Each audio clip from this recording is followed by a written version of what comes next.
பரப்புரைக்கு போதிய பாதுகாப்பு இல்லை என தாவேகாவினர் புகார் கூறுகின்றனர். சற்று நேரத்தில் முதல்வர் தொகுதியில் விஜய் பரப்புரை செய்ய இருக்கும் நிலையில் இந்த புகார் அளிக்கப்பட்டிருக்கிறது. விஜய் பரப்புரைக்கு போதிய காவல்துறை பாதுகாப்பு இல்லை என்று தாவேகா புகார் கூறியிருக்கிறது.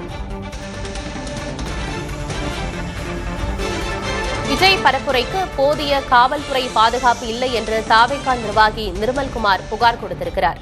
மாநில இந்திய தலைமை தேர்தல் ஆணையத்துக்கு தாவேகா புகார் கடிதம் அனுப்பியிருக்கிறது. அண்மை செய்தியாக பார்க்கிறோம்.